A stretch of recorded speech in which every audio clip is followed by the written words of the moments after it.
Bali tidak bisa membiarkan Pulau Dewata ini kelebihan beban sampahnya dan belum ada solusi bagaimana cara mengatasinya. Iya, jadi itu kan menunjukkan jati diri bangsa. Wow. Toilet itu adalah jati diri dari yang punya rumah. Gitu kan. Nah, menurut saya sekarang kalau yang fokus saya itu sebenarnya bukan hanya mobil klasik ya, tapi lebih ke arah mobil mewah. Mobil mewah menurut saya nggak harus klasik. Negara beradab menurut saya salah satu yang bisa dilihat banget itu industri otomotif. Pasti kalau negara itu punya industri otomotif maju biasanya beradab. Tumbuh rasa cinta bahwa ketika membersihkan halaman rumah itu sama dengan membersihkan bumi. Ketika membersihkan bumi itu sama dengan melakukan kebaikan bagi semesta.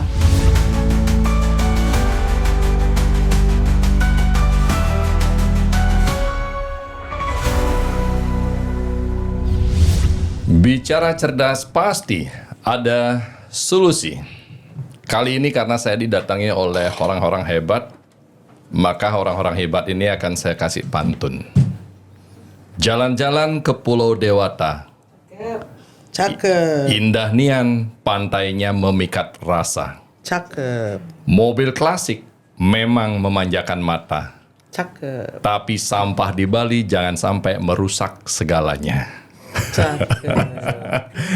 Satu lagi nih yang bengkel Tuxedo bikin mobil keren. Jalan di Bali sambil lihat sunset. Cakep. Jangan sampai pantai penuh plastik berserakan. Nanti yang viral bukan keindahan, tapi bau yang menyengat. Cakep. Siapa bintang tamu kita kali ini? Niang Huta Barat atau Yes. Ibu Huta Barat bersama anak muda yang kreatif, inovatif dan mengerjakan sesuatu di dunia yang tidak dikerjakan oleh orang lain. Siapakah beliau? Gusti Laksamana Tuxedo. Tidak pakai tuxedo ya. Oke, sebelum ke Gusti nih, saya mau dari tadi Niang emosi kita ajak makan, bingung saya nih. Niang karena emosi, saya mau tanya di sini sekarang Niang. Niang, Irma kan banyak orang mengenal Niang sebagai memang sosok yang vokal terhadap isu lingkungan. Dan begitu emosinya kalau saya bicara sampah kepada Niang. Sebenarnya apa ya Niang motivasinya Niang kok bisa seperti itu? Iya. Om Swastiastu. Swastiastu Niang. Datang lagi ke Bali. Karena gini, Bali itu kan kota nomor 1 di Indonesia yang paling banyak turisnya, yang paling banyak dikunjungi. Bali dan Jogja ada 2 ya kan. Nah, 2 kota ini masalahnya sama Beli. Masalah sampah. Iya kan. Sementara pariwisata itu bicara soal selain hospitality juga bicara soal kenyamanan dan soal higienis yang menjadi faktor utama kenapa orang ingin kembali dan merasa nyaman di satu tempat gitu. Saya sangat mencintai Bali dengan seluruh alamnya, kulturnya, budayanya, dan saya sudah merasa jadi orang Bali karena 2 tahun tinggal di Pejeng itu. Namun memang masalah sampah ini sebetulnya sudah lama ya kan. Hanya belakangan ini menjadi lebih ramai dibicarakan karena memang sudah mencapai puncaknya. Sehingga Bali ini kehilangan keindahannya bisa jadi karena sampah. Bisa segera hilang rasa nyaman orang datang ke Bali, ya kan? Betul. Misalkan Suwung itu, semua orang yang di sekitar itu sampai ke daerah Sanur tuh merasakan kalau angin lagi berhembus dan itu air lindinya tertiup angin, maka yang tercium apa? Baunya. Amis ya, bau dan tidak menyenangkan dan itu tidak sehat. Jadi turisme itu kan memanjakan indera kita dari indera penglihatan, di Bali pemandangan yang indah, busana, upacara, adat yang indah, lalu juga telinga, suara gamelan Bali yang saya kalau mendengarkan itu mantra saja, itu saya terhipnotis. Senang sekali dengarnya. Terus belum lagi gamelan-gamelan Bali, suara-suara yang membawa kita kepada ini Pulau Dewata memang gitu. Sudah mata, sudah telinga, ya kan? Makanan-makanan yang enak apa saja ada di sini. Nah ini nih, masalah ini nih. Itu dari luarnya saja, bahwa bau yang tidak enak itu mengganggu. Mengganggu kenyamanan. Kalau kita bicara soal bahayanya air lindi, bahayanya gas metan, bagaimana dia bisa merusak sumur-sumur di sekitar area yang ada di Suwung itu, dan air lindi itu tidak bisa habis dalam waktu ratusan tahun, kita perlu podcast 7 kali untuk itu. Beli. Tapi kan intinya bahwa sebagai tempat destinasi utama, Bali tidak bisa membiarkan Pulau Dewata ini kelebihan beban sampahnya, dan belum ada solusi bagaimana cara mengatasinya. Dari hulu hingga hilir. Yang saya bicarakan tadi kan cuma di hilirnya saja tuh. Ada air lindi yang bahaya, ada bau sampah yang mengganggu, dan itu dampaknya bisa lama sekali kalau kena ada limbah di tanah dan air lindi itu masuk ke tanah ke sekelilingnya, maka itu bisa mencelakakan orang-orang yang meminum air dari sumur yang terkontaminasi atau terpolusi dari itu. Jadi Suwung ini masalah besar, bukan hanya sekedar ditutup selesai. Oh tidak, dampaknya tuh mesti dibahas, dan saya pikir semua orang di Bali ini harus tahu betapa bahayanya dampaknya itu. Dan itu yang harus kita bicarakan, kita cari solusinya, sehingga bukan hanya permukaannya saja yang diselesaikan. Kan kalau dari jauh kelihatan itu hijau karena dilapisi geomembran, dikasih topsoil, lalu ditanamin kelor.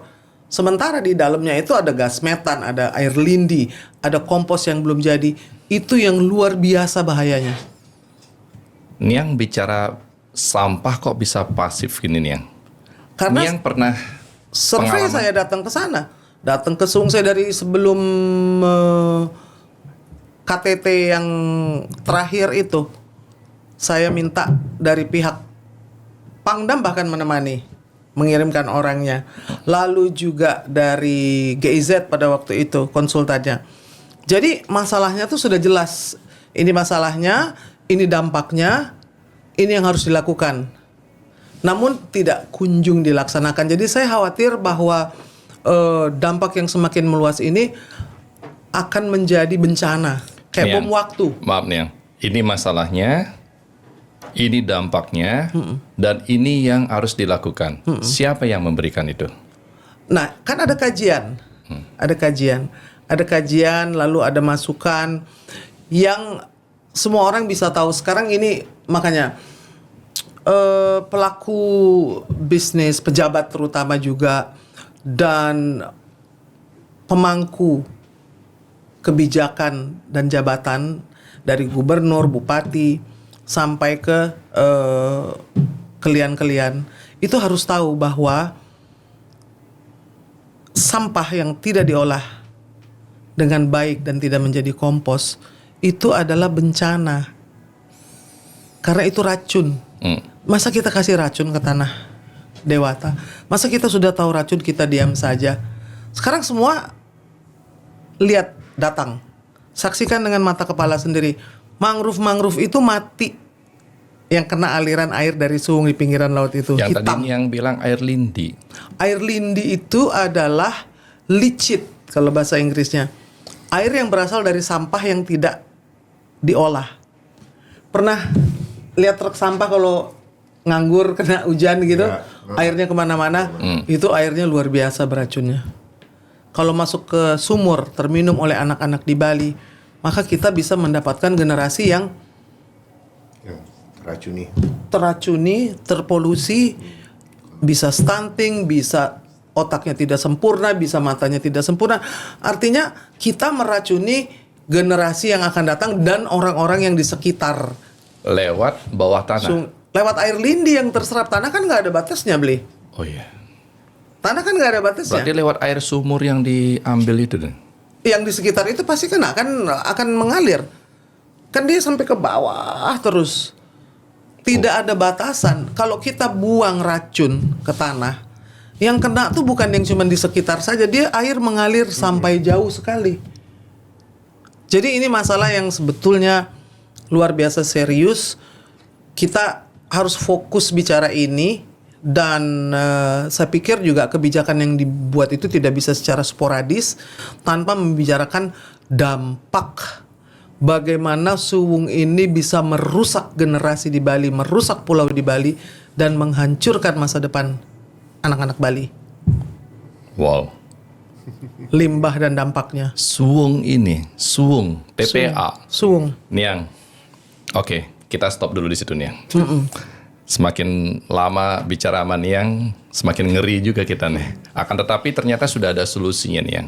Kita tahan di situ dulu. Saya mau ke Gusti dulu. Ini anak muda yang memiliki bengkel, Niang. Bengkel Tuxedo. Dikenal bisa membangun mobil klasik mewah yang biasanya hanya kita lihat di film-film. Bagaimana, Gus? Awalnya kok bisa masuk di dunia yang aneh itu, Gus? Om Swastiastu dulu. Om Swastiastu. Habis ngomong sampah kita ngomongin mobil Nah, itu. mewah. Ya. Ada nyambungnya sih dikit Ada. sebenarnya. Karena kan sebenarnya kalau dibilang ya apa ya, kalau dari kami ini kan mobil klasik yang kami buat lagi dari nol ya. Sebenarnya, tapi ada beberapa part yang memang kita ambil. Contohnya mesin itu kita ambil dari mobil used, kan kita ambil tapi bodinya kita buat baru gitu. Ya kenapa, maksud saya jujur ya, mungkin kalau ada hubungannya sama sampah, mungkin ini lebih ke merecycle ya. Kita merecycle sebuah barang yang dulunya mungkin nilainya nggak seberapa, begitu kita produksi lagi di Bali menjadi barang nilainya mungkin 10-20 kali lipat. Upcycle. Ya, 100 kali lipat, Gus. Upcycle, ya.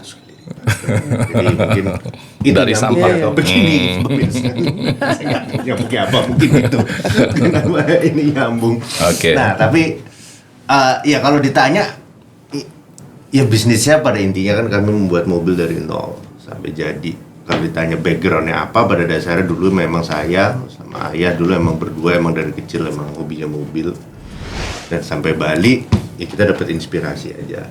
Dapat inspirasi untuk membangun mobil ini. Inspirasinya kenapa? Balik lagi karena ya kami nggak bisa nemuin mobil itu di sini.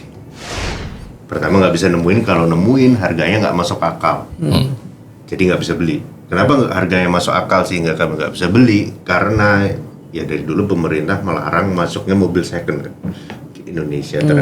Terdapat regulasi itu, di mana mobil-mobil klasik, mobil-mobil used car yang usia ya semua mobil second lah ya, mobil second tuh nggak boleh masuk dari luar negeri, gitu kan. Sedangkan kami melihat Animonya ya tinggi. ini market, sebenarnya ini market. Awalnya memang buat kami, namun setelah kami tercebur di sana, nyelam dan ketemu dunia yang berbeda, wow, gitu kan. Ternyata nggak cuman kita bisa bikinnya, mengerjakannya, tapi ya memang marketnya pun sangat luar biasa, gitu. Marketnya banyak, Gus. Banyak. Jujur kalau ditanya sekarang di Indonesia ini, sekarang saya ini sudah dalam ya 3 tahun terakhir lah ya, itu saya 20-an klien, gitu. Dari luar negeri antriannya mungkin kalau saya hitung ya hampir 100 nyampe. Wow. Nyampe 100. Itu baru bikin mobil, belum restorasi. Gitu. Jadi memang ya awalnya hobi, cuma setelah saya mendalami ini ya memang sebenarnya kita punya kelebihan dalam mengolah sebuah produk yang padat karya. Dan produk padat karya buat kami juga pelajarannya ternyata tidak hanya produk murah, tapi bisa juga produk mewah. Gitu. Dan ya alhamdulillah Astungkara Bali ini lebih terpercaya menjadi produsen barang mewah mungkin dibandingin daerah lain. Gitu. Karena network kita, namanya Bali yang sudah harum di luar negeri. Ya maaf ya, tapi hotel bintang 5 di Bali sama daerah lain beda harganya. Gitu. Maksud saya, begitu pula dengan produk lain. gitu. Jadi saat ditanya kok bisa sih bikin mobil mewah, ya, gabungan unsur ini semua gitu. Unsur apa, Gus? Unsur ya dari Balinya sendiri, dari Lokasi yang strategis, ya, dari animo. anak-anaknya yang mengerjakan, staf-staf kami, staf-staf Bali, dan Demand. ya demand. Iya. Ya karena awalnya saya juga nggak nyangka, pastilah siapa sih yang nyangka, masa sih ada orang mau beli mobil buatan Indonesia harganya sampai 5 miliar. Itu udah kayaknya sih udah nggak masuk akal ya kesannya. Tapi ternyata kalau kualitasnya mendukung sih orang nggak lihat. Iya. Gitu. Terbukti mau dibikin di Bali, mau bikin di Itali, kayaknya sih kalau kualitasnya memang sesuai, ya terbukti gitu. Iya. Karena ya sekarang saya Mima juga tuh Ikut. sudah apa ya, ada peluang lah, bahkan sampai market kita itu mungkin gede, paling gede sekarang kalau di negeri mungkin di Timur Tengah ya, Iya. di Uni Arab Emirat gitu, di Dubai. Sampai ekspor ya. Ya kita memang apa ya, itu sebuah Goals. goal. Ya, Ya karena sebuah tujuan dan terlebih orang melihat akhirnya karena ini karya seni gitu. Jadi kalau saya bilang ini karya seni berkecepatan tinggi. Ya. Dan benar, dan kualitasnya setelah orang mencobanya itu bahkan lebih nyaman dan lebih bagus dari aslinya. Bener, Gus. Iya, karena gini, jujur ya, orang pasti bisa datang ke tempat kita, tahu ngelihat sih tah, bahasa Jawa kan keluar. Bahasa Jawa. Kayak ibaratnya Wait gitu. wait. Ini nggak mungkin nih buatan Itali nih. Ini pasti buatan Bali. Loh, kok tahu? Iya, soalnya lebih bagus dari punya saya. Itu sering terjadi. Yang ngomong itu siapa? Semua tamu Yang punya kolektor mobil ya. aslinya baik dari luar negeri maupun dari Indonesia yang punya ya, pasti datang, enggak ini bumper ini yang asli itu lebih berantakan. Nah karena kami bikin kan pasti kita evaluasi, kayaknya harusnya bagusan gini ya, ditambah dengan komponen-komponen electrical, mechanical yang baru ya, sehingga itu jadi jauh lebih nyaman. Sama satu hal lagi penentunya, handcrafted. Ya, Jadi bisa crafted. Oh, perfection, bukan mesin. Jadi ya apa ya? close to perfection. Tailor made ya, kita bener-bener nggak pakai mesin press, nggak pakai mechatronic atau automation ya istilahnya, jadi masih bener Handcrafted. ya handcrafted. Ini kelas balik mobil, pembuatan mobil tahun 50-an, tahun 20-an, 30-an, 40-an gitu. Wow. Yang setiap partnya dibuat dengan sungguh-sungguh dan penuh dengan kehati-hatian dan passion. Tapi nanti minta linknya ini ya, Tuxedo ya, kita tampilkan. Karena kan tidak semudah yang Gusti bicarakan ya. Tidak segampang untuk membuat yang namanya mobil nomor 1 dunia. Iya.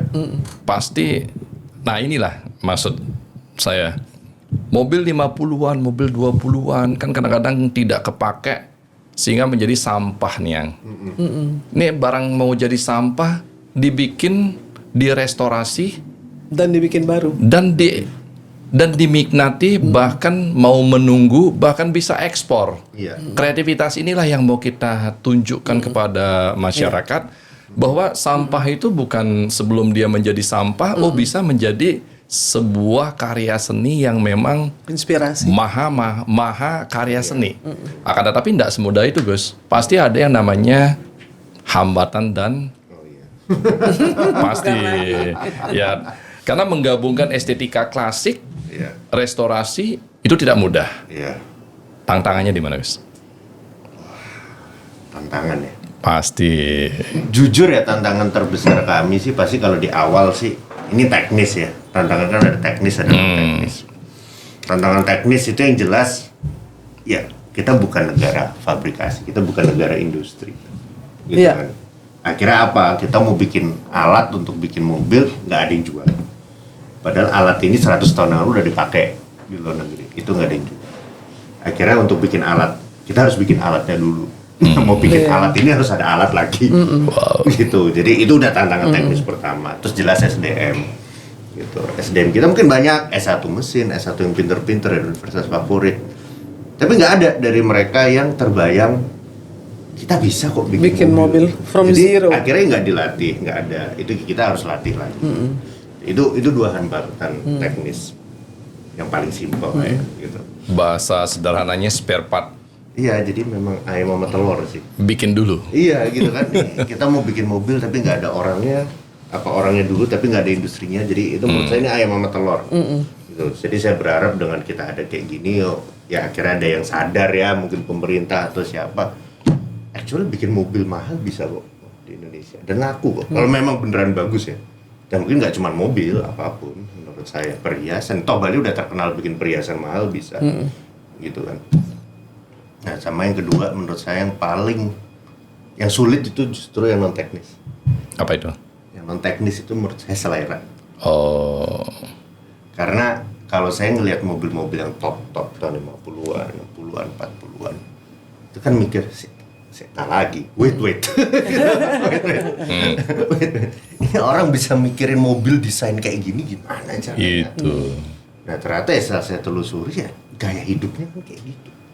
Totalitas gitu kan, dari pakaiannya, dari cara dia makan, tempat dia tinggal, workshopnya, bengkelnya, dia bangun tidur, apa yang dia baca, apa yang dia tonton, siapa yang diajak ngobrol, siapa yang dia dengerin.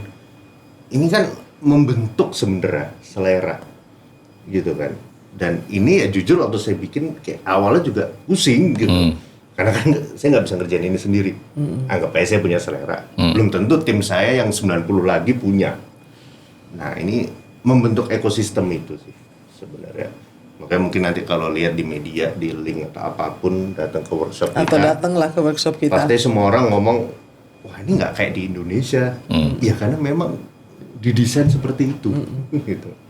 Karena itulah yang akhirnya mendukung, oh ya kenapa sih karyanya sesuai. Gitu. Jadi menurut saya, nah yang kedua ini memang agak susah nih. Ini sekolah apapun emang susah ngajarinnya. Apa itu? Selera, taste. Karena memang ya nggak bisa dibeli ya. Memang ini satu hal yang kalau tadi kita ngobrol di sana ya mungkin generasi kedua, generasi tiga punya duit bisa beli apapun dari duit orang tua ya. Tapi kalau mengkreasi selera itu menurut saya selera orang tua nggak bisa dibeli. Menurut saya. Dari zaman Pak Jokowi, Ya. Indonesia mau meluncurkan yang namanya SMI. Dan belajarnya kemana-mana. SMK. Dan belajarnya kemana-mana nih. Ya. Kalau zaman Pak Prabowo sekarang, saya sarankan belajarnya ke Bali. Iya benar. Mobil klasik yang tahunnya 20-an, 50-an aja dibuat.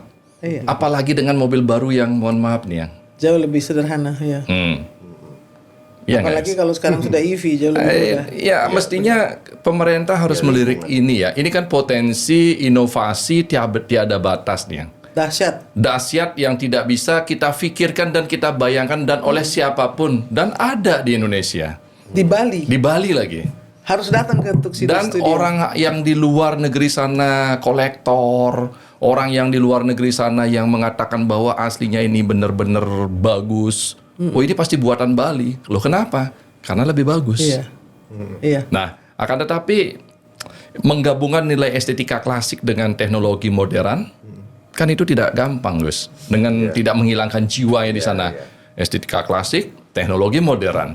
Itu bagaimana mengkombinasikannya itu? Kalau bagi saya sih gini,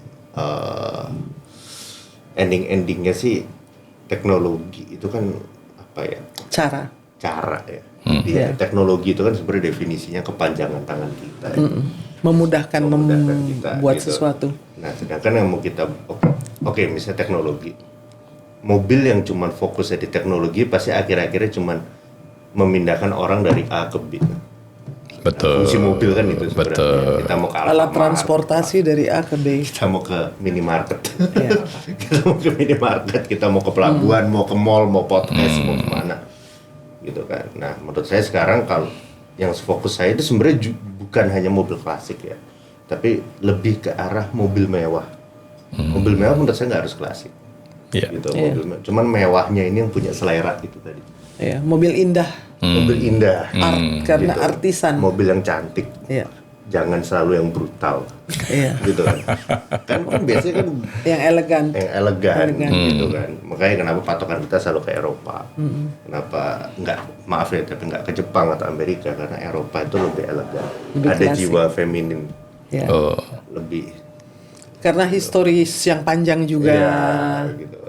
Amerika ini kan kayak gitu kan, kayak Amerika tuh Arogan. Bukan, itu Apa ya? satu kata bahwa mobil-mobil klasik yang dari Eropa itu lebih ada taksunya. iya gitu. Dapat taksunya. Tapi tadi saya tertarik dengan ini seolah-olah bukan hanya sekedar mobil. Dari bangun paginya, dari berpakaiannya, dari ngopinya, dari waktu-waktu yang dia lewati, dari dengan siapa dia bergaul. Itu maksudnya apa, Gus? Lifestyle Lifestyle, bener. membentuk selera. Itu ya. Karena menurut saya itu apa ya? Itu mau nggak mau itu nggak bisa, itu membentuk kita sih. Maksudnya kita membentuk produk kita akhir-akhirnya, gitu dengan selera kita. Ya. Sampai segitunya ya, Iya. hanya untuk menciptakan sebuah produk. Bagi saya kita harus ada titik itu sih dalam hidup kita. Sampai cara kita ngopi. Cara kita ngopi gelas, gitu. Kan beda kalau gelasnya kayak gini sama gelas ya. Ini omongan seniman yang Lah, Bali kan gudangnya seniman. Saya gayanya dia aja udah kayak seniman ini. Bali ya, belum tidur.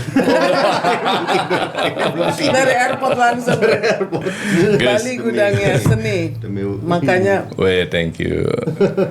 Tapi ini luar biasa, Gus. Ini mungkin Tuhan hanya menciptakan sekali dalam beberapa dekade. Ibarat yang sering saya bilang, setiap orang punya waktunya, setiap waktu ada orangnya. Nah, waktunya ini mungkin tidak banyak diciptakan orang-orang kayak Gusti ini. Yang mampu melakukan sesuatu yang memang tidak biasa. Langka. Iya. Tapi pasti, Gus, pasti pernah ada klien atau proyek yang paling berkesan. Atau bahkan yang permintaannya nyeleneh lah buat Gusti. Ada nggak? Banyak. yang wah terpuaskan nih saya buat. Kalau yang nyeleneh sama terpuaskan beda. Gimana Kalau tuh? nyeles, saya pernah dikontak suruh bikin helikopter. Itu pernah ditelepon, Pak saya baru beli rumah nih. Terus kenapa Bu? Kita kan bikin mobil. Nah di rumah saya ini kebetulan ada helipad. Bisa nggak bikinin helikopter? Nggak gitu logikanya. Mending dirubah jadi kolam renang aja Bu, daripada bikin helikopter. Ada yang habis nelpon helikopter, ada yang minta modif Scoopy juga ada. Modif Scoopy Scoopy. untuk dijadikan. Ya jadi Scoopy aja yang bagus. Jadi maksudnya itu chatnya random gitu kan. Kayak ada yang minta ini, ada yang minta ini. Dikira Doraemon. Tuxedo Studio semua bisa. Semua bisa. Jadi Iya. serba. Ini zaman pangap banget tuh serba. Berarti permintaan atau orderan sesuai dengan permintaan. Enggak, sebenarnya kita itu sudah meresearch. Ini kan kita sebenarnya di workshop sekarang itu ada 3 jenis lah divisi utama. Yang pertama ada produksi mobil klasik, yang which is adalah definisinya mobil-mobil klasik yang desain hak ciptanya sudah expired, itu kita bikin ulang. Yang kedua produksi mobil orisinil, ini lagi ongoing, upcoming. Sama yang ketiga restorasi. Oke. Nah, untuk yang produksi mobil-mobil klasik, kita itu sudah mengkurasi mobil-mobil yang dirasa layak lah untuk diproduksi ulang, dibangun kembali, baik dari segi finansial maupun nilai Estetika historis ya, dan estetika gitu. Jadi pernah menang balapan, indah, apa itu tuh udah kita kurasi. Jadi dan yang jelas bisa dibikin gitu, bisa dibikin ini artinya mesinnya ada, ininya ada gitu. Makanya kayak kalau orang datang misalnya kita nyebut merek ya, saya pengen dong Rolls Royce. Rolls Royce tuh mesinnya nggak ada yang jual gitu. Ya bisa bikin Rolls Royce ya, tapi kan kalau kita taruh mesin apa namanya ya paling mewah, anggap aja Alphard kan nggak lucu. Gitu, masa STNK-nya Toyota. Betul. Mesin kan nggak pantas. Gitu. Ferrari masih berani, anggap aja mesinnya itu masih banyak. Gitu. Jadi ada akurasinya ada, gitu. Cuman pada prinsip, ya semua mobil bisa kita bikin sih sekarang. Semua mobil bisa dibikin. Udah. Makanya kita berani menstate kita akan mengeluarkan mobil orisinil kita segera. Wow. Launching mobil sendiri. Inilah yang saya bilang, pemerintahan Desain Prabowo tidak harus juga studi banding ke luar negeri, cukup ke Bali. Setuju nggak, Bunda? Oh iya. Dan saya kan sekarang juga menjadi bagian dari Tuxedo Studio, dan saya bilang bahwa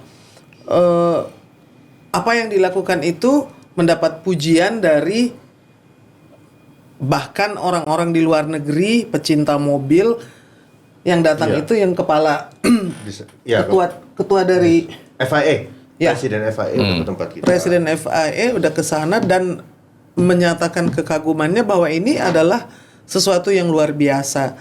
Nah, itu kan supaya orang Indonesia juga merasa bangga bahwa ini bangsa kita ini bukan hanya terkenal oleh kerajinan yang murah-murah, tapi juga ada yang mengimbanginya, bahwa kita semua kelas ada. Akhirnya kan begitu Iya. ceritanya. Dan saya pikir Bali ini menjadi tempat yang magis ya. Sehingga semua kreativitas dari Gusti dan ayahnya Pak Puji itu dua orang yang pertama kali menjadi motor gitu. Saya ikutnya belakangan karena yaitu sampah yang membawa saya, lalu kemudian akhirnya menjadi bagian dari Tuxedo Studio itu juga udah jalannya semesta. Benar. Karena apa? Tadi selain sampah yang di-upcycle, ini mobil mewah nih, mobil bagus. Kalau jalan di tempat yang bau, banyak air lindi, Pasti. nyaman nggak? Enggak. Nggak mungkin. Jadi orang-orang yang ingin nyaman itu, infrastrukturnya juga harus bersih, lingkungannya juga harus nyaman. Tadi Gusti bilang ada ekosistem yang sudah diciptakan untuk membuat produksi dari Tuxedo Studio. Nah sekarang ekosistem dari ini mobilnya ini mau dibawa jalan kemana nih? Kalau dibawa ke jalan dia banjir, dia longsor, dia kena air lindi, dia bau, Karya seni ini tidak akan bisa dinikmati dan dia kasihan dong, kayak naruh putri yang cantik jelita di lumpur yang bau. Kita sudah kayak yang tadi dibilang akan ada produk sendiri yang mungkin tahun depan mau launching ya, itu sesuatu karya anak bangsa, mobil yang keren, yang mewah, buatan Indonesia asli. Di mana kita ingin mengendarainya? Bali salah satunya. Bagaimana rasanya itu kan kebuka, bisa kabriolet sehingga orang bisa nyaman udara Bali. Kalau lewat di Suwung bagaimana? Ya, benar. ya jangan dibuka, Bunda, harus ditutup. Tetap masuk. Tetap masuk ya. Iya dong, kan itu Oh iya betul. udara, air. Jadi saya pikir semua itu menjadi satu kesatuan bahwa keindahan itu identik dengan kebersihan. Betul, setuju. Iya kan? Ya karena mungkin ya kalau saya bisa ngasih pendapat ya, saya itu ngelihat sebuah negara maju itu kan tandanya ada banyak. Oke, kita nggak usah ngomong maju deh, kita ngomong beradab. Oke, beradab. Ngomong beradab. Negara beradab menurut saya salah satu yang bisa dilihat banget itu industri otomotif. Pasti kalau negara itu punya industri otomotif maju biasanya beradab. Biasanya nggak cuma beradab, maju ya. Karena di situ adalah status dan kelas sosial. Ya, karena itu kan sebuah barang yang bisa dibilang tersier. Sebenarnya Betul. kalau ngurusin tersier udah jago, ke bawahnya jago. Betul. Itali, Jepang, Amerika, Jerman, Inggris. Prancis, Inggris. Dan yang kedua, ya menurut saya sebenarnya tadi sampah. Ya, negara-negara ini pasti jago Ngurusin sampah. ngurusin sampah, ngurusin lingkungan. Sesuatu yang notabene-nya menurut saya itu bukan tersier, itu primer. Primer. Sebenarnya. Betul. Cuman di sini menjadi tersier. Gitu. Primernya aja kita belum beres, Itu kan seperti berarti kemartabatan kita dipertanyakan ya. iya. Kalau saya lebih ke kayak how civilized are we sih? Oh, artinya Iya. Seberadab apa kita sebenarnya? Kita kan Iya. peradaban itu. iya betul. Tapi anggaplah kita bicara karya seni, Gus. Ya. Satu mobil kalau bukan restorasi, kalau produksi, berapa lama butuh waktu? 12 bulan. 12 sampai 15 bulan. Ini tidak main-main yang Oh iya. 12 sampai 15. Kalau restorasi Restorasi 12 bulan bisa. 12 bulan bisa. Restorasi 12 bulan ya. Sama saja. Bongkar pasang itu ya. Sama saja. Kurang lebih waktunya. Karena yang lama di detail, Pak. Yang lama di detail. Detail. Kenapa restorasi bisa dibilang kok restorasi waktunya sama kayak produksi? Ya karena bagi saya sih akhir-akhirnya dikerjain yang detail. Ini yang membedakan sebuah mobil, mana mobil yang lebih mahal, mana mobil yang lebih murah. Menurut saya. Iya. Saya pikir analoginya juga sama yang tadi Gusti bilang bahwa kita merenovasi rumah dengan bikin rumah baru itu bisa lebih cepat bikin rumah baru. Karena kalau renovasi itu sudah tersedia apa yang harus dibenahi. Kalau ini dari zero, dari nol dirancang sendiri. Jadi mobil yang klasik, yang mewah itu ingin seperti aslinya dan ingin lebih nyaman. Jadi harus super hati-hati melaksanakannya. Gitu. Wow. Apa ya, menurut saya kalau karya seni itu nggak akan selesai. Karya seni tidak akan pernah selesai. Nggak akan pernah selesai kalau yang buat nggak ngomong selesai atau yang punya ngomong selesai. Bahayanya restorasi kan itu. Tambah ini, Kita tambah kan ini. punya mobil klasik pasti pengennya kita betul. bagusin kurang nih, bagusin lagi, bagusin lagi. Masih ada modal. Kalau produksi ini masih enak nih biasanya kan. Selesai. Jalan selesai. Ada target. Udah nih serah terima gitu. Kalau restorasi itu kan kadang ya Kurang nggak ini. selesai. Cuman maksud saya harus diselesaikan. Kembali kepada yang Gusti bilang terakhir tadi. Selera. Selera. Mau sampai di mana dia seleranya? Iya. Iya, tapi selera yang tinggi itu inilah yang akhirnya di manifest oleh Tuxedo Studio. Oke. Ya kan orang ingin seleranya tailor made, ingin seperti apa, tapi siapa yang mengerjakannya? Kan ini ada jawabannya, di Bali ada. Namanya Tuxedo Studio di Gianyar. Iya, Yang saya di sendiri Biau. juga sebetulnya pada waktu melihat pertama kali terkesima. Sampai akhirnya terpikirkan bahwa ini sesuatu yang membanggakan bukan hanya bagi Bali, tapi bagi Indonesia. Setuju nih. Dan gara-gara itu nih yang ikut serta. Ikut serta karena sama. Jadi Mas Puji dan Mas Gusti, Pak Puji dan Mas Gusti ini sama-sama care soal lingkungan dan soal sampah juga. Pertama kali kita ngobrolin sampah. Saya dipanggilin temannya Gusti yang dari Desa Celuk. Ada klien yang dikenalkan bagaimana ini bisa bersih, bagaimana mereka bisa memilah sampah. Sampai akhirnya baru maksudnya frekuensinya tuh nyambung dulu. Iya. Memang saya itu kan passionnya di sampah dan di air, bagaimana membersihkan lingkungan dan membersihkan air. Nyambung nih sama beliau berdua, ayah dan anak ini.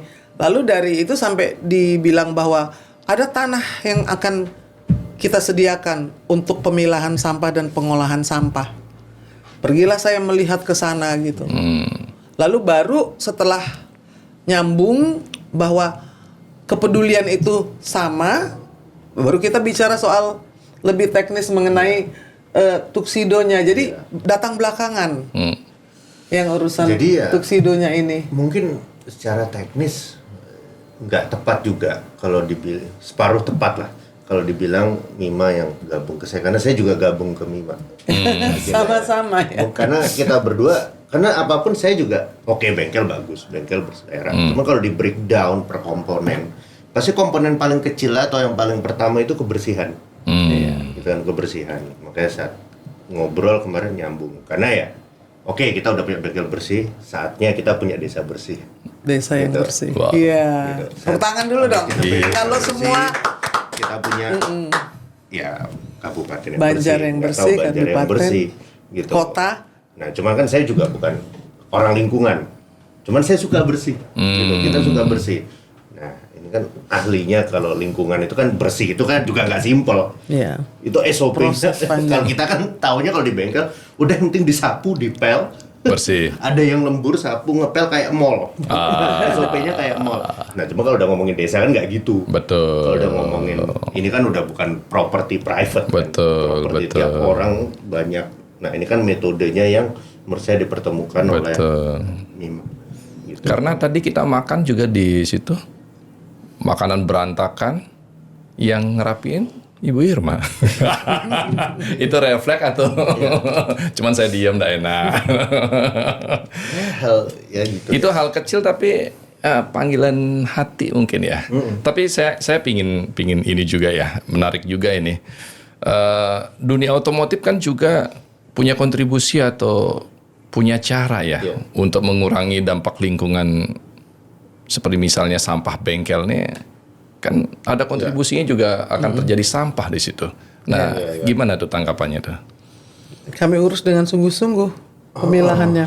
Ya pemilahan pasti itu basic ya, pemilahan sampahnya, pengolahan, dan kita itu banyak sekali bahan residu ya atau apa ya istilahnya, limbah itu yang bisa kita pakai lagi. Itu pasti sebenarnya. Cuman kalau saya sih tertarik kalau kita ngomongin secara umum ya, secara umum terkait ya kan sekarang mungkin kalau kita ngomongin otomotif itu kan lebih banyak ke environment, mobil listrik ya. Iya, betul. Sebenarnya mobil listrik, Betul. atau kendaraan listrik atau apapun. Ya cuman akhir-akhir bagi saya itu prinsipnya balik ke rumah masing-masing. Balik ke rumah masing-masing. Artinya kalau mau bicara sampah di lingkungan, Iya. sadarlah kepada diri sendiri Benar. bahwa entah itu pemilahan, entah itu moralitas buang sampah yang di tempatnya, entah itu memperhatikan lingkungan, dan yang paling penting adalah recycle atau jangan membuang hal-hal yang memang sembarangan itu ya. Iya, bagi saya itu. Jadi cuman itu tadi, kan rumah masing-masing ini kan hulu.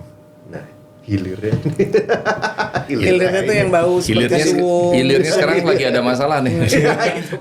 TPA. Suwung. TPA. Tapi saya mau tanya Iya. ke Niang nih sekarang nih. Ini Niang nih ahlinya nih. Kalau menurut Niang nih, bagaimana masyarakat Bali Niang bisa berperan nyata mengurangi masalah sampah dan tidak hanya lewat kampanye, tapi aksi nyata. Karena yang saya lihat sekarang kan kampanye nih. Betul. Iya. Nah, bagaimana caranya nih yang supaya masyarakat kita nih berperan? Kalau memang dikatakan Gusti, kembali ke hulu.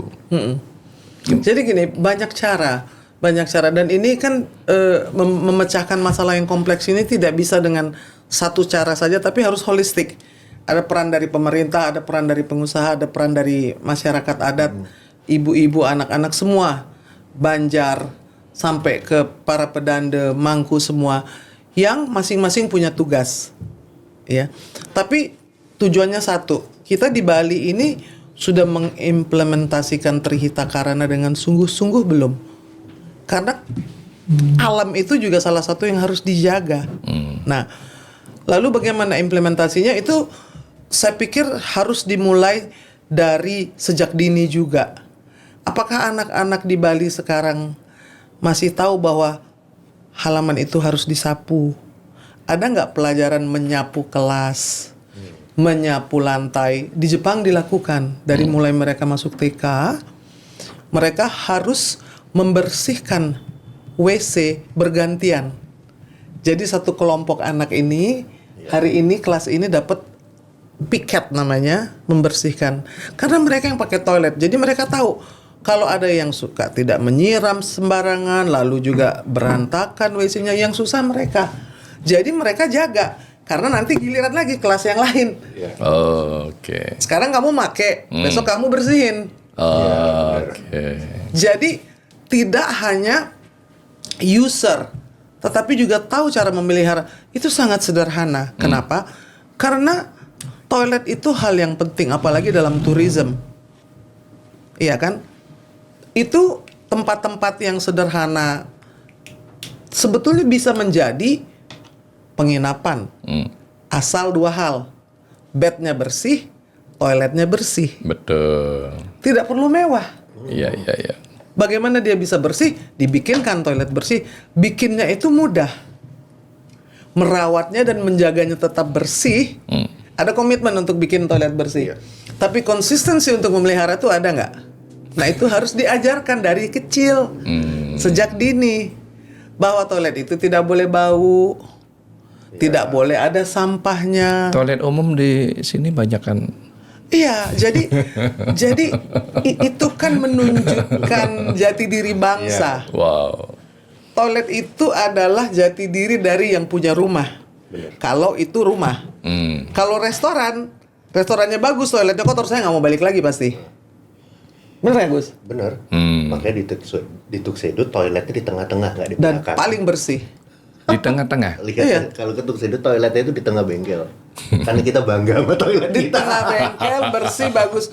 Artinya ini tadi kan Beli Arta tanya ya, bagaimana caranya sejak dini tahu bahwa kebersihan itu bukan untuk turis kok, untuk diri sendiri dulu.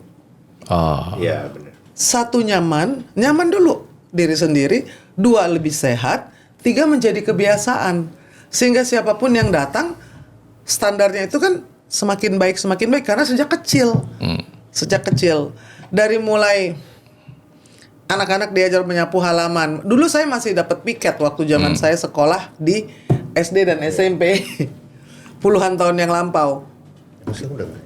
Gak tahu, nggak ada. Saya masih sih dulu. Oh iya. Saya masih. Nyapu, Saya harus- piket masih ingat saya. Oh, iya. Ya saya belajar nyapu pertama ya di situ, di sekolah, nggak di rumah. Iya. Di sekolah. Artinya pelajaran di sekolah yang dilakukan di rumah. Kan lucu kalau anak-anak itu menyapu halaman, membantu ibunya, walaupun ada tukang kebun, walaupun ada yang menyapu. Karena apa? Karena dengan cara menyatu dan grounding dengan alam itulah tumbuh rasa cinta bahwa ketika membersihkan halaman rumah itu sama dengan membersihkan bumi. Ketika membersihkan bumi itu sama dengan melakukan kebaikan bagi semesta.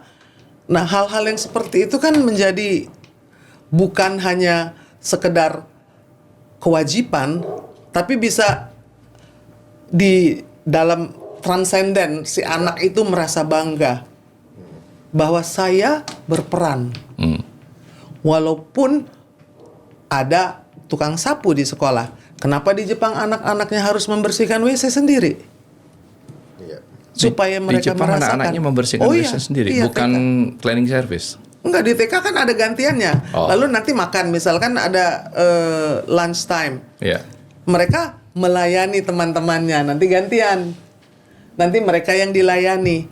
Jadi sebagai yang menerima pelayanan dan memberikan pelayanan tahu rasa dua-duanya. Oke. Dan tidak ada salahnya diterapkan di Bali. Untuk anak-anak Bali yang sebenarnya dekat dengan alam. nanti orang tuanya marah anaknya disuruh bersihin WC. Kata siapa? Ambil sampah. Emang anaknya nggak pakai WC? Oke. Pertanyaan kan gitu. Kenapa kita cuci piring? Emang kamu nggak makan? Kenapa kita ikut bersihkan pantai? Saya ikut bersihkan pantai di Tanah Laut, di pantai-pantai di Bali. Walaupun saya tidak ikut upacara.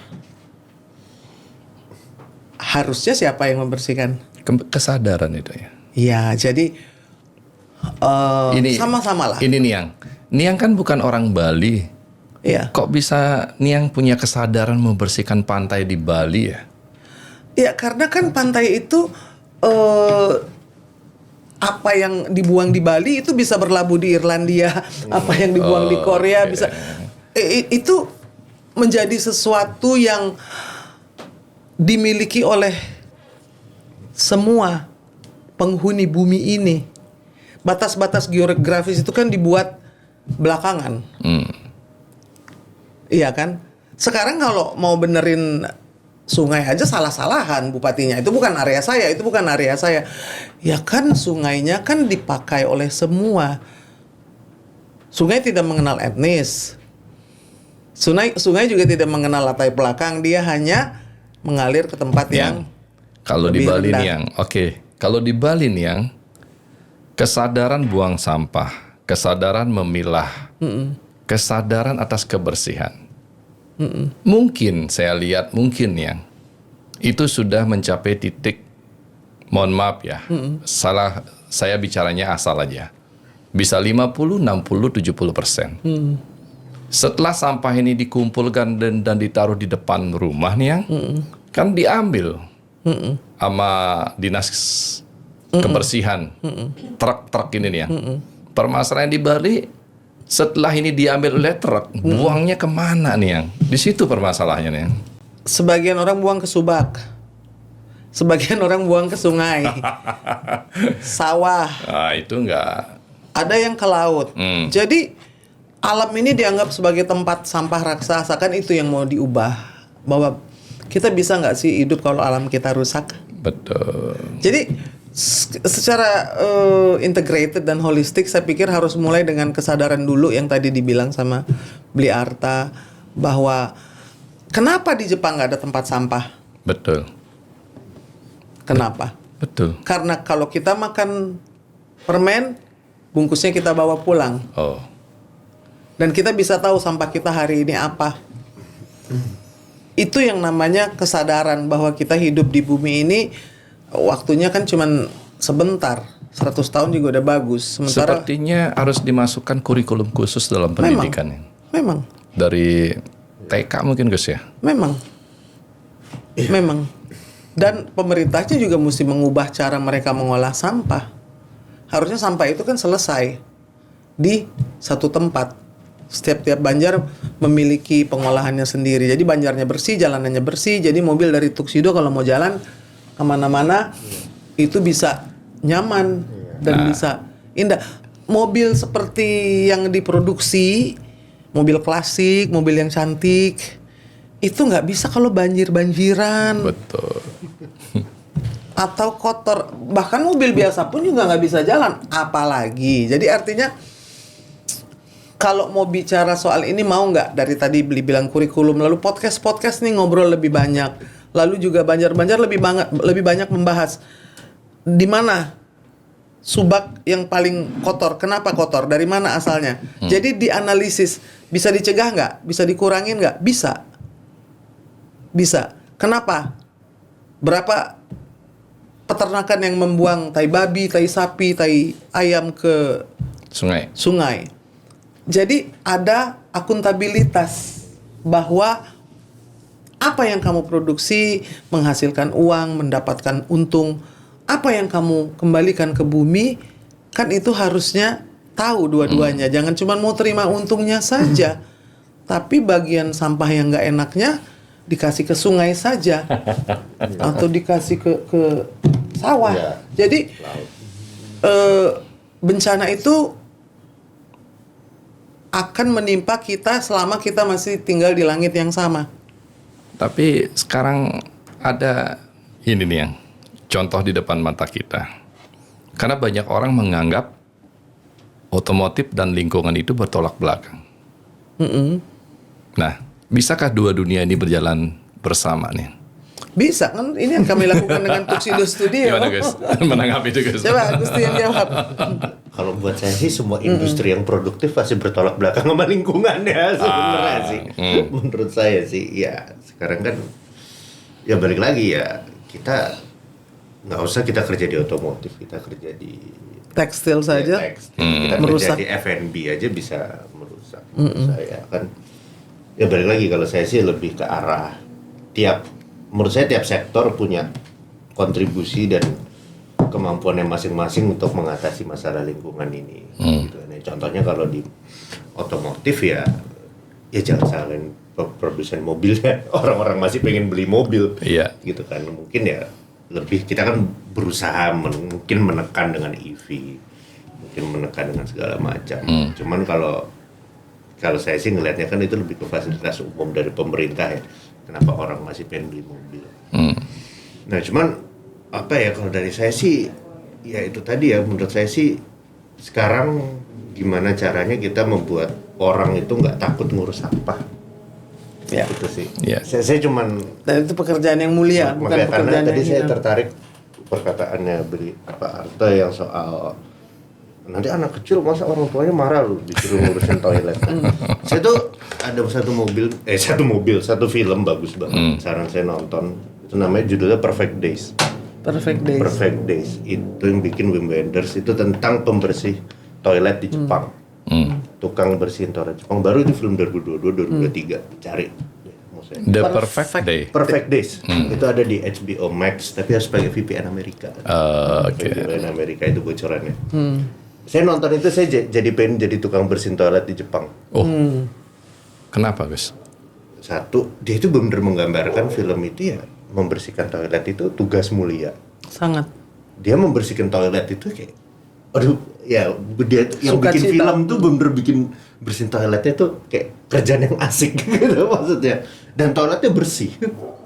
Tapi ini bentuk-bentuk pendidikan yang memang sering dilakukan oleh orang Jepang, Bunda. Menurut saya. Iya. Dari film-film kartun, dari film-film animasi, dan ini contoh yang tadi Gus Tipi sampaikan. Menurut saya sih, ya itu, menurut saya sekarang stigmanya adalah tidak boleh ada satupun pekerjaan yang lebih tidak mulia dari pekerjaan lain. Termasuk tukang bersihin toilet, Tukang angkut sampah. sampah. Itu mulia. Ya maaf ya, maksudnya sekarang ya mungkin kenapa sampah kita sekarang chaos ya, atau berantakan karena yang ngurus mungkin ya nggak ada yang sependidikan kita. Mungkin kalau Tante Irma sendiri mungkin nggak cukup gitu. Tapi kalau ada misalnya 1000 Tante Irma yang ngurus, mungkin at least jalan. Sekarang ada berapa yang kayak Tante Irma yang berpendidikan seperti Tante Irma yang peduli. terhadap ini.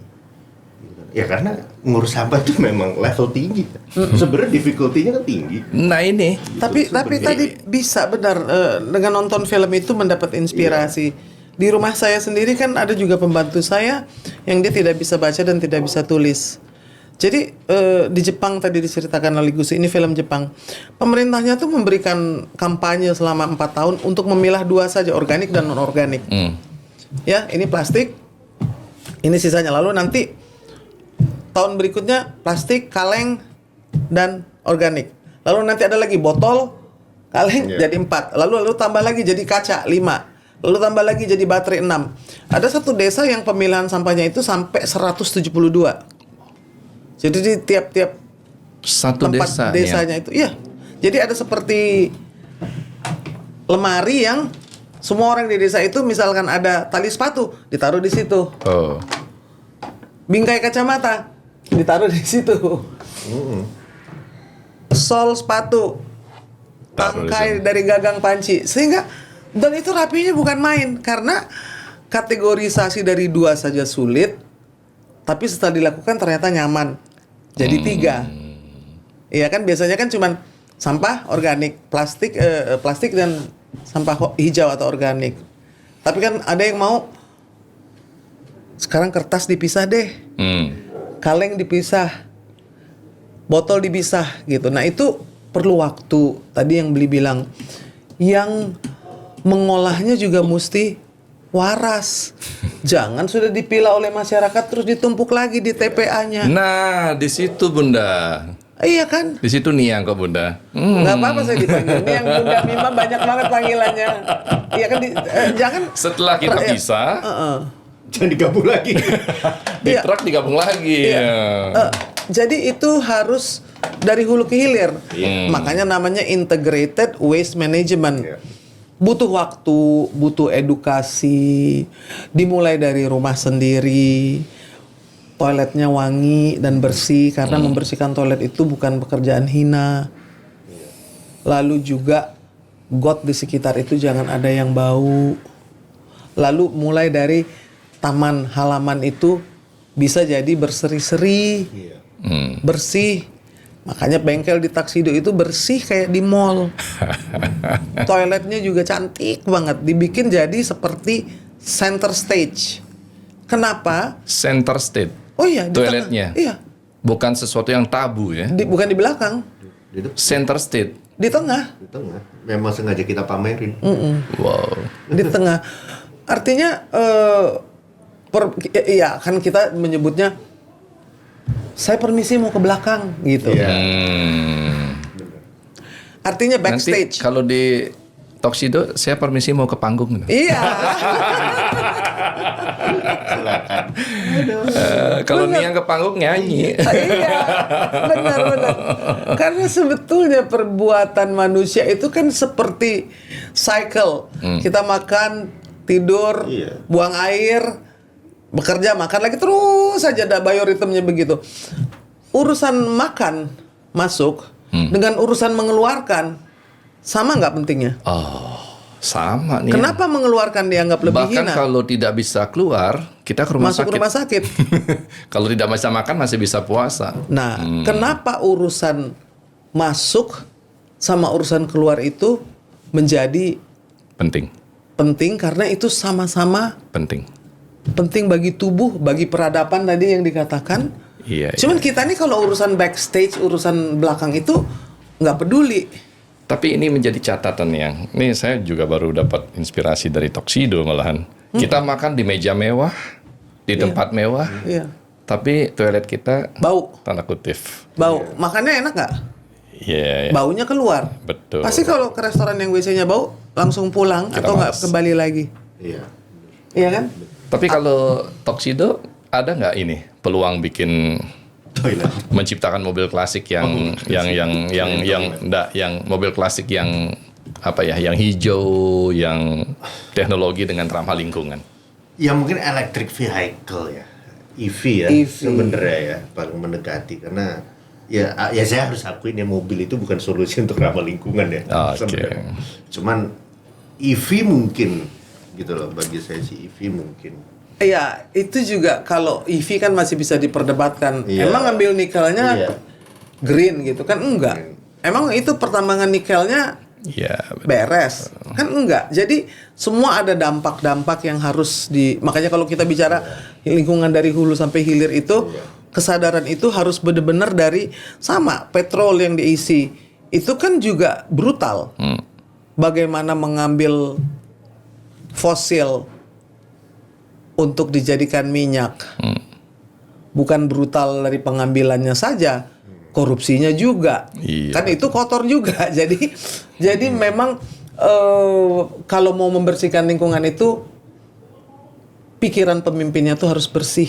Pikiran pemimpin itu harus bersih. Batin pemimpinnya Itu juga kalau harus kita bersih. bicarakan nggak habis-habis nih. Jadi kalau pemimpinnya punya pikiran yang bersih, batin yang bersih, dan niat yang bersih, tidak korup, tidak mempergunakan kesempatan dalam kekuasaan, pasti akan jauh lebih lestari dan lebih bersih. Niang kalau ditanya apa harapannya tuh Niang 10 tahun untuk Bali?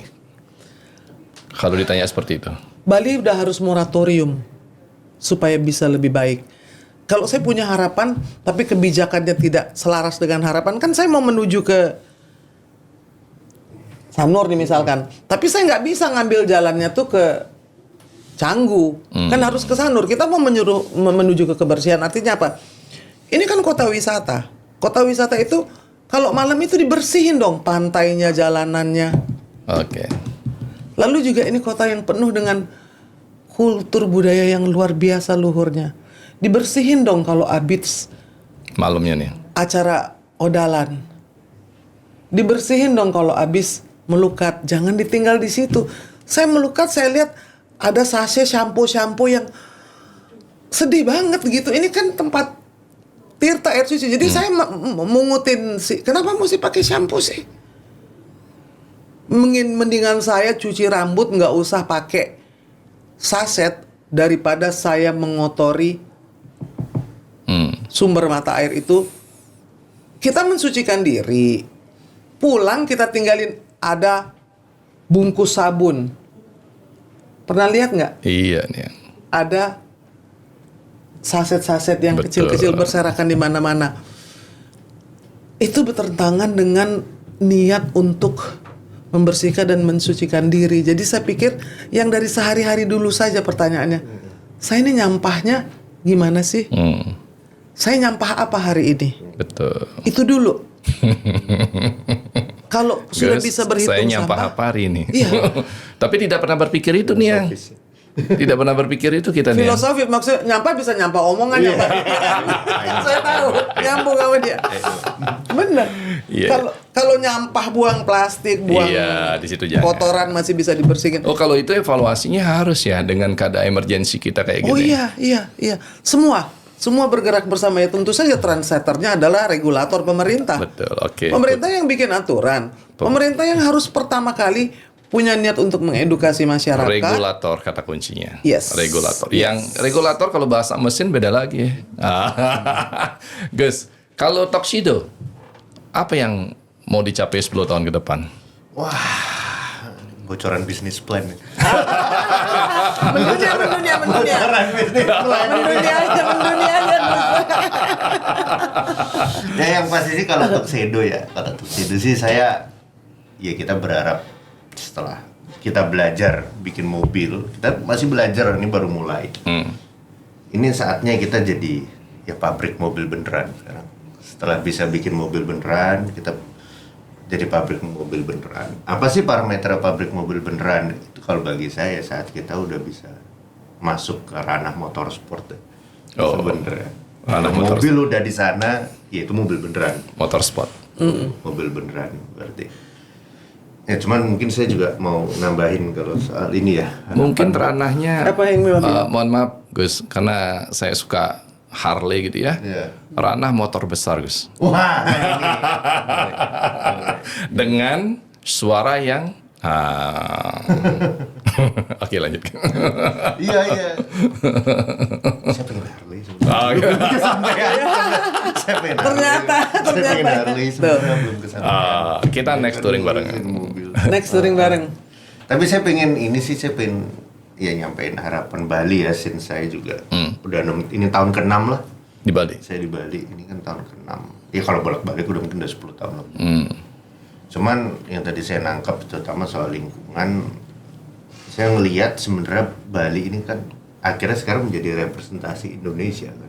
Representasi perannya. itu dicatat. Bali menjadi representasi Indonesia karena dianggap sebagai pintu gerbang. Pintu gerbang. Jadi menurut saya kalau ditanya kepentingannya apa ya itu ya paling besar ya. Iya. Karena ya kita juga akhirnya secara nggak langsung cukup menjadi ya dalam beberapa aspek menjadi representasi otomotif Indonesia. Kita ada beberapa klien dari luar negeri, Ital Design, siapa yang punya F1, ada yang pernah datang ke saya juga. Ya ke Bali cuma buat ketuk sedo. Gitu Ke kan. Bali hanya untuk ke Toksedo. Ya, Ini yang menarik Gus. Ini yang dari kapan hari saya selalu memancing pembicara-pembicara. Loh kenapa kenapa Bali itu hanya sebatas industri pariwisata? Orang datang ke Bali itu ya hanya untuk industri pariwisata atau berkunjung untuk berpariwisata. Adakah orang luar Bali datang ke Bali yang tidak untuk industri pariwisata? Salah satunya adalah ke Toksedo. Ini yang kita mau Gus. Karena nih yang kalau pariwisata kita lagi ada masalah, masyarakat kita supaya tidak keseluruhannya ekonominya ambruk. Saya paham sekali. Contoh-contoh ini yang kita mau. Kalau Gusti dikasih kesempatan sama Tante Irma untuk Mima. Mima. Oh, panggilnya Mima. Untuk ada proyek bareng. Apa yang kira-kira bisa dikerjakan? Ya kita, kalau saya ya, We go global ya. ya pasti we go global. We go global. Tapi kita mulai dari rumah kita sendiri, Betul. Bali. Oke. Bali Pride. Bali Pride menembus pasaran dunia, dan kita juga bukan hanya mau menjual mobil mewah, atau kita bikin kapal juga ya, Kapal. yacht, dan kita bikin gerbong. Tapi kita juga ingin supaya Bali menjadi lebih layak, lebih bersih, dan lebih nyaman, sehingga industri-industri yang ada itu menjadi support system yang bagus bagi pariwisata. Kan tadi dibilang Bali ini teropong dunia loh. Kalau mau pameran, kenapa di Bali lebih berhasil? Karena lebih banyak pengunjungnya. Iya kan? KTT juga banyak kota di Indonesia, Bali lagi. Ya gimana? Kan banyak yang protes. Wah. Daerah lain, kenapa sih kok KTT non-blok di Bali, ini water di Bali ini? Ya mereka nyaman di Bali. Nah, kita yang di Bali selain bangga juga harus punya standar yang lebih baik. Jangan mentang-mentang jadinya. Pasti Bali dipilih gitu kan? Nih ya. Jangan sampai mentang-mentang, maksudnya gitu. Oke nih yang Beli. Gusti, saya tidak bisa menyimpulkan apa-apa di sini karena semua yang dibicarakan sama Gusti dan Niang Irma kesimpulan semua ini. Terima kasih banyak, semoga bermanfaat. Salam sehat, berbahagia. Terima kasih Om Santi. Thank you, guys. Thank you. Aduh, ini menarik.